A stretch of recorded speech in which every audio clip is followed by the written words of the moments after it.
خب اعوذ باللہ من الشیطان الرجیم بسم اللہ الرحمن الرحیم الحمد للہ رب العالمین وصلی اللہ علی محمد وآلہ الطاہرین اللہم صلی علی محمد وآل محمد وعجل فرجہم.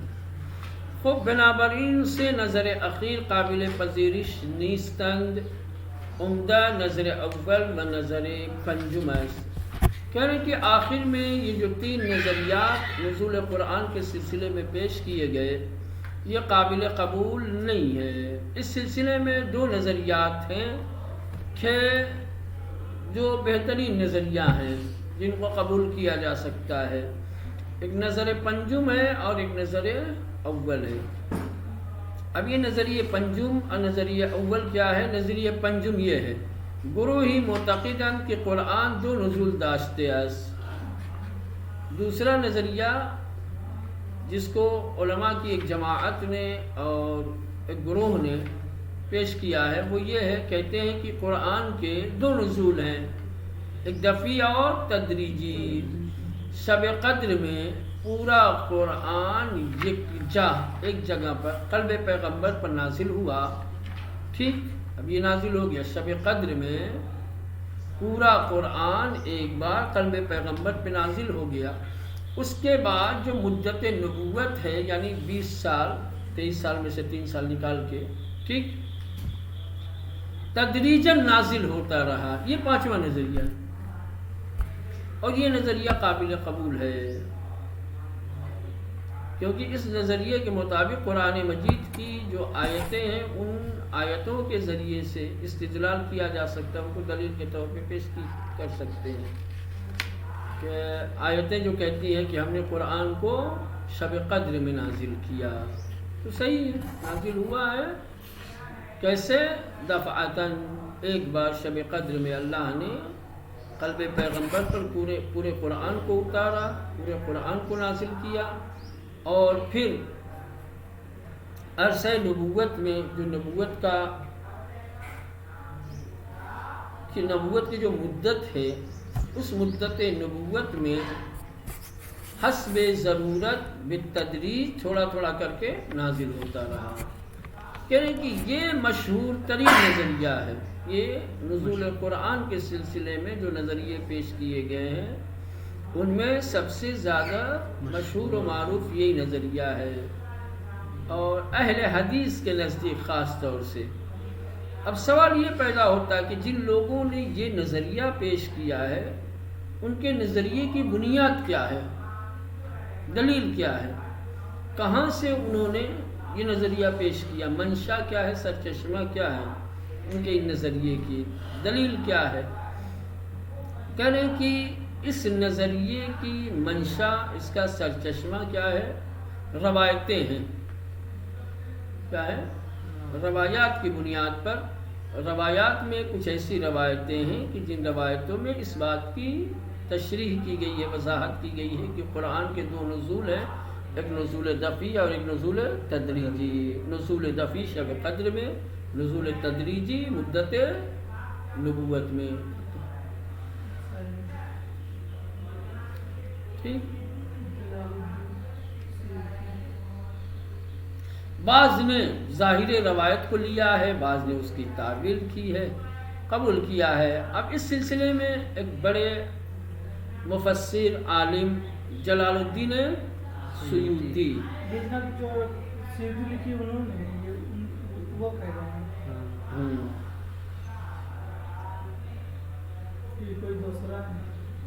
یہ جلال الدین سیوطی تفسیر کبیر والے مفسر تو وہی ہے.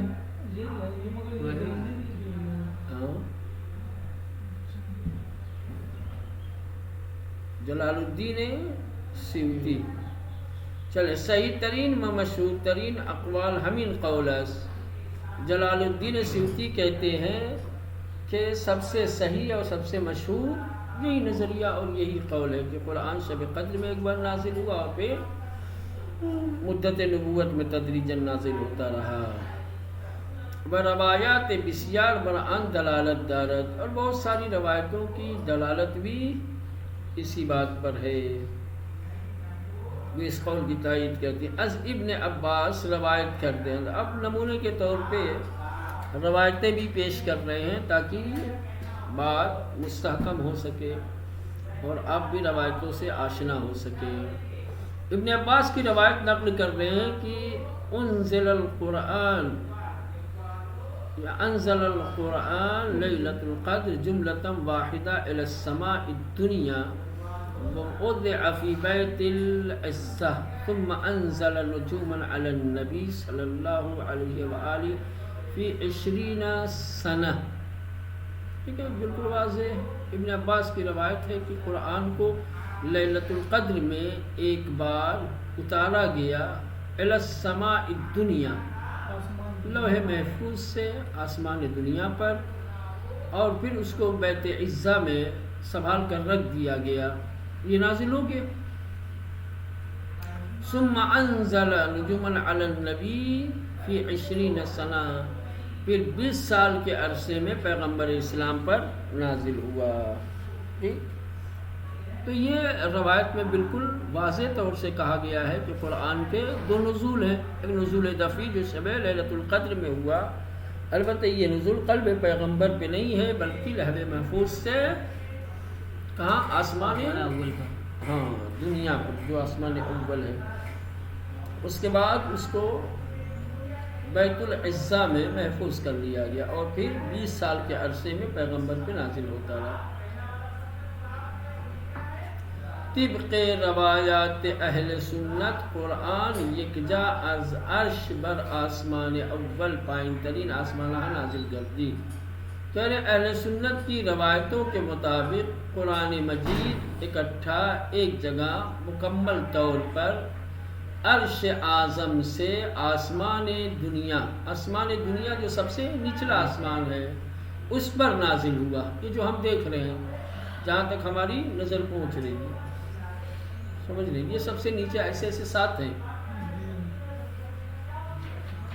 ایسے ایسے 7 طبق ہیں، 7 آسمان ہیں، یہ سب سے نیچا یہ ہے، ہاں جس کو ہم دیکھ رہے ہیں۔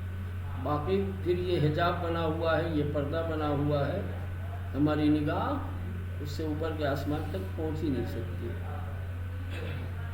خوب، تو اہل سنت کے یہاں جو روایت میں بات ذکر ہوئی ہے وہ یہ ہے کہ عرش اعظم سے اللہ نے آسمان دنیا پر قرآن کو مکمل طریقے سے نازل کیا، آنگاہ درجائی گاہی بنام بیت العزہ بے ودیعت نہادے شد ولد روایت شیع آمدیس کہ قرآن از عرش بر آسمان چہاروں فرود آمدے و در بیت معمور نہادے شد۔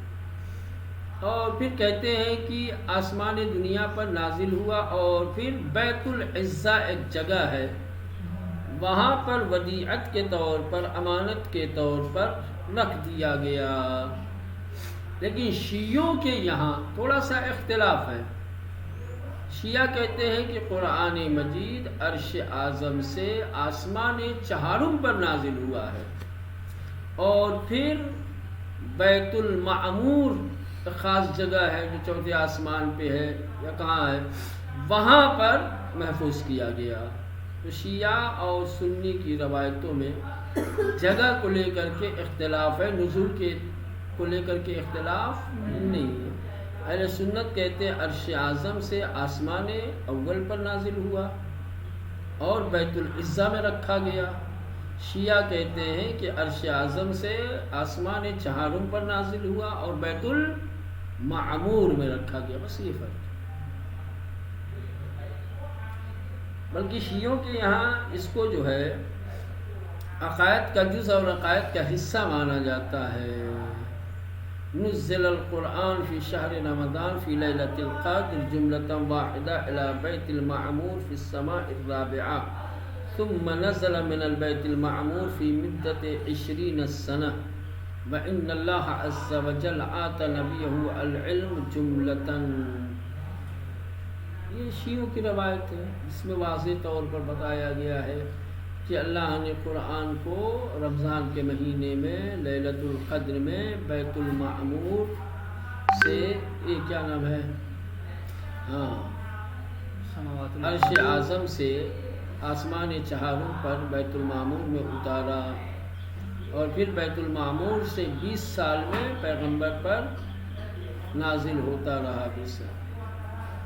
اگرچہ اہل ظاہر بظاہر ان روایات بسندے کر دیں، یعنی کہ جو لوگ ظاہر بین ہیں، جو لوگ ظاہر پر اعتماد کرتے ہیں، انہوں نے اسی ظاہر روایت پر اکتفا کیا ہے، اس کو کافی جانا، اور بالکل جیسے روایت میں ہے ایسے ہی قبول کیا ہے، اس میں کسی طریقے کی تعبیر، کسی طریقے کی تبدیلی نہیں کی ہے۔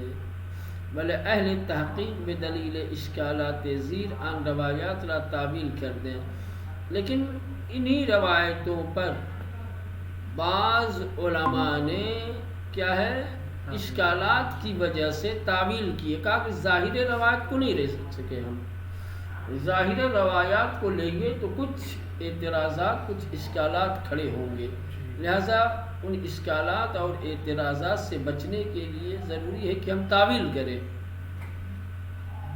سمجھ میں آئے؟ روایت ایک ہی ہے، لیکن روایت کو قبول دو طریقے سے کیا گیا ہے۔ بعض نے ظاہر روایت کو قبول کیا، کہ اس میں تعویل کی ضرورت ہی نہیں ہے، ٹھیک جیسے روایت میں ہے بس ویسے ہی مان لیا جائے۔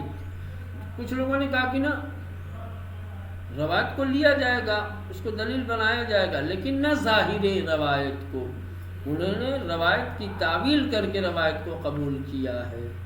اب سوال یہ پیدا ہوتا کہ جن لوگوں نے روایت کی تعویل کی ہے، تعویل کی وجہ کیا ہے؟ ظاہر روایت کو اگر لیتے تو کیا ہوتا؟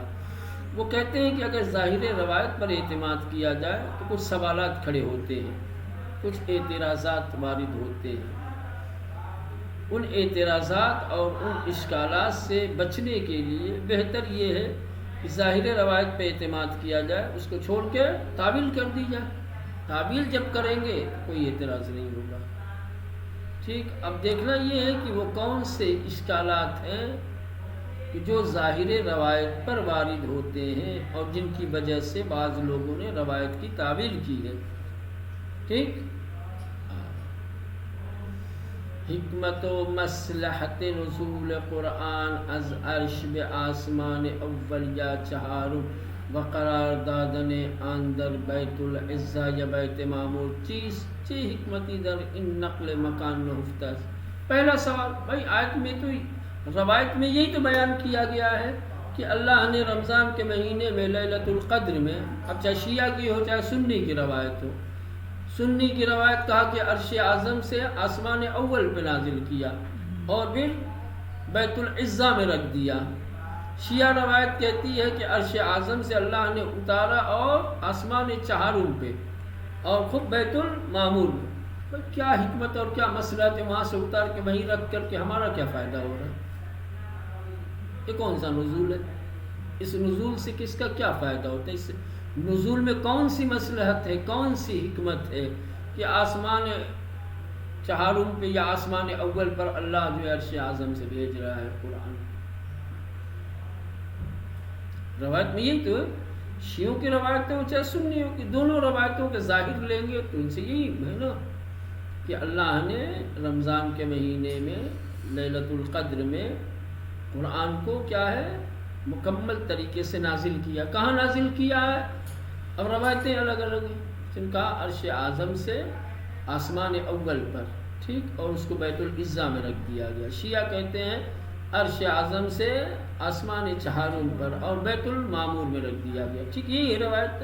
اب سوال یہ ہے کہ اس نزول میں کیا مصلحت ہے، کیا حکمت ہے، کیوں آخر اللہ نے ایسا کیا کہ عرش اعظم سے اتار دیا آسمان اول پہ یا چہارم پہ، فرق نہیں پڑتا۔ اس نقل مکانی میں کیا حکمت ہے؟ عرش اعظم پہ رہتا تو کیا ہو جاتا بھائی، اور یہاں آ گیا تو کیا ہو گیا؟ بات سمجھ رہے ہیں؟ ہاں، اس نقل مکانی میں کون سی حکمت ہے، کون سا راز ہے، کیوں آخر اللہ نے ایسا کیا ہے، فائدہ کیا ہوا اس کا؟ ٹھیک، یہ سوال سمجھ میں آیا؟ اب دیکھتے ہیں، یہ سوال ہے، پتہ نہیں جواب اس کا دیا ہے کہ نہیں ہے، لیکن یہ اشکال، یہ اعتراض ہے۔ بعلاوہ ان نزول چے سودی برائے مردم یا برائے پیمبر دارد دوسری بات اس میں یہ ہے کہ بھائی اس نزول سے لوگوں کا یا خود پیغمبر کا کیا فائدہ ہے؟ ان کو تو پہنچا نہیں ہے، قرآن نازل بھی ہو گیا اور کسی کو فائدہ بھی نہیں ہوا، تو پھر ایسے نزول سے کیا ہوتا ہے؟